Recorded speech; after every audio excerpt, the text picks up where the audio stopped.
যে সার্জিস কিংবা হাসনাতকে দিয়ে আপনি যদি বলেন এই যে সব ছাত্ররা প্রটোকল পাচ্ছে, দিস ইজ নট ট্রু। এখনো সময় আছে, তারা সবাই পদত্যাগ করুক। কোথাও আমি কোনো প্রটোকল পাই না। ডিভাইডবাজার ডক্টর মোহাম্মদ ইউনূসের সঙ্গে কি নতুন দলের না, নতুন দলের কোনো সম্পর্ক নাই, কিন্তু তারা যেভাবে মনে করেন সরকারে আছে এবং সরকারের বাইরে আছে, তাতে করে মানুষ সন্দেহ করছে যে ডক্টর ইউনূস থেকে তারা ব্লেসিং পাচ্ছে। যেমন আপনি কিছুক্ষণ আগে বলছিলেন যে এদের রাজনৈতিক নেতারা গুলো বাইরে গিয়ে বক্তৃতা দিচ্ছে, কাদের প্রোটেকশনে দিচ্ছে? এরা কি নিজের থেকে যাচ্ছে, নিজের স্বতঃস্ফূর্তভাবে যেতে পারছে? জনগণ তাদেরকে ওয়েলকাম করছে ঠিকই, কিন্তু পাহারা দিচ্ছে কারা? এটা কি বিএনপিকে কি ওইভাবে পাহারা দেয়? জামাতকে কি ওইভাবে পাহারা দিচ্ছে? সরকারে পাহারা দিচ্ছে। তারা সরকারি এই যাদেরকে নতুন দলের যাদের কথা বলছেন আপনি, সরকার পাহারা দিচ্ছে কি কোথা দিচ্ছে নাকি? তারা কি প্রটোকল নিচ্ছে আপনি দেখেন না হয়তো। তো তারা যে প্রটোকল, আপনি অনেকগুলি কথা শেষ করে দিচ্ছি আমি আপনাকে, এই প্রটোকল নিয়ে ঘুরছে।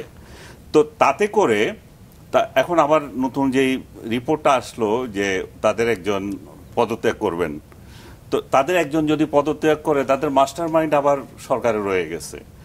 হ্যাঁ, তো আমি মনে করি যে এখনো সময় আছে, তারা সবাই পদত্যাগ করুক।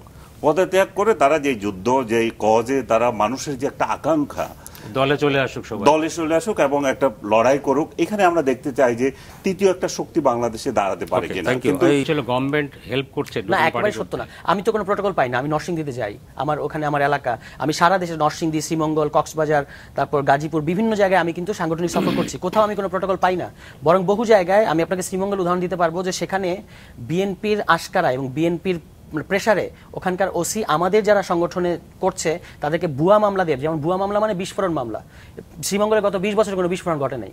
তো ভুয়া বিস্ফোরণ মামলা দিয়ে তাদেরকে এলাকা ছাড়া করে রেখেছে ওসি এবং এসপি। কেন? আমাদের সংগঠকদেরকে। অথচ আমরা কিংস পার্টি। ঠিক আছে, আচ্ছা, এরপর আপনাকে আমি বলি কোথাকার ঘটনা। এটা নরসিংদীতে শিবপুরে ওসি, তিনি কোনো বাড়তি সহযোগিতা করছিলেন না ছাত্রদেরকে, জাস্ট তিনি ছাত্রদের প্রতি প্রপার, তার জুরিসডিকশনের মধ্যে থেকে ছাত্রদের প্রতি একটু স্নেহশীল ছিলেন, যে কারণে তাকে বিএনপির চাপে ওখান থেকে বদলি করা হয়েছে এই নরসিংদী শিবপুরে। এরকম সারা দেশে, ভাই কিন্তু ঠিক কথা বলেছেন, সারা দেশে আপনি খোঁজ নেন, এটা তো নাসির ভাই তো নিশ্চয়ই অস্বীকার করতে পারবেন না, সারা দেশে ডিসিরা, এসপিরা, ওসিরা এরা কাদের কথায় কাজ করছে?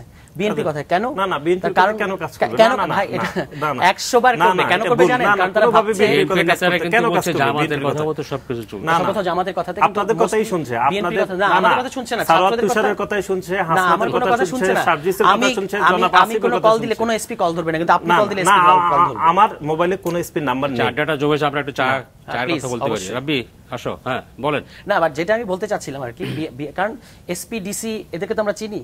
এই ডিসিরা, এসপিরা, এই ইউএনওরা, ওসিরা, তারা কারা ছিল এরকম জানি। ধরেন এই শ্রীমঙ্গলের কথাটা একটু বলি। যে ওসি তদন্ত শ্রীমঙ্গলে, তিনি ছাত্রদের উপর ভয়ঙ্কর অত্যাচার করেছেন 5 তারিখের আগে। বিএনপির ওখানকার একজন খুবই মানে মাঝারি লেভেলের নেতা, তার সাথে তিনি হাত মিলিয়ে এখন তিনি প্রমোশন নিয়ে মূল ওসি হয়েছেন ওই থানার, এবং তিনি চোরাচালানে লিপ্ত ওই বর্ডারে বিএনপি নেতার সাথে। ভাই এগুলো আপনি খোঁজ নেন শ্রীমঙ্গলে, মিথ্যা কথা বলছি কিনা। এটা আমি আপনাকে শ্রীমঙ্গল আমি জানি বলে, ওখানে আমি নিয়মিত যাই বলে আমি ওখানকার একটা উদাহরণ দিলাম। আমরা ওখানকার ভিকটিম শ্রীমঙ্গলে। এরকম সারা দেশের বহু জায়গা আছে, আপনি দেখেন কোথায় সার্জিস কোথাও কোথাও গেলে হয়তো পুলিশ এসপিরা এসে সার্জিস এরকম করে, কিন্তু সব জায়গায় কিন্তু বাস্তবতা সেরকম না। বরং আমরা বহু জায়গায় আপনাদের মানে যারা বেশি পরিচিত বা কেন্দ্রীয় নেতা তাদের কথাই বলছেন। কেন্দ্রীয় না, আমিও ভাই কেন্দ্রীয় মানে আমিও কেন্দ্রীয় নেতা, আমি যুগ্ম সরি, আমি হয়তো ওদের সিকিউরিটি থ্রেট আছে, 3-4 জন তাদের একটা যৌক্তিক সিকিউরিটি থ্রেট আছে কি, যেমন সার্জিস এবং নরসিংদীতে যাওয়ার পরে মানে কিছুটা ওদের সিকিউরিটি রিজনও তাদের এই 2-3 জনের ক্ষেত্রেই, মানে 2-3 জনের মধ্যে ধরেন আমার আহ্বায়ক নাসির কিংবা আমার সদস্য সচিব আক্তার এই প্রোটোকল পাবে না কিন্তু কোথাও গেলে। তারা যাচ্ছে কিন্তু বিভিন্ন জায়গায়। আপনাদের তো মিডিয়া সারা দেশে আছে, আপনারা খোঁজ নেন না তারা এই প্রোটোকল পাচ্ছে কিনা। সার্জিসের ব্যাপারটা ডিফারেন্ট। তো সার্জিসকে দিয়ে আপনি বললে হবে না যে, সার্জিস কিংবা হাসনাতকে দিয়ে আপনি যদি বলেন এই যে সব ছাত্ররা প্রোটোকল পাচ্ছে, দিস ইজ নট ট্রু। বহু জায়গায় ছাত্রদের বিরুদ্ধে মামলাও দেওয়া হচ্ছে। কিন্তু আপনারাও তো আবার অন্যের বিরুদ্ধে মামলা দিচ্ছেন, ধরে নিচ্ছেন। যেমন আজকে আমি একটা সকাল থেকে একটা ভিডিও দেখলাম, আওয়ামী লীগের পেজে ওইটা প্রচার করছে যে ব্র্যাক ইউনিভার্সিটি ছাত্রলীগের সভাপতিকে ধরে নিচ্ছে কারা, ওদের বাড়িতে গেছে এই বৈষম্য বিরোধী ছাত্ররা একসাথে গিয়ে ওদের বাড়িতে পুলিশকে দিয়ে টোকা দিয়ে বাড়ছে।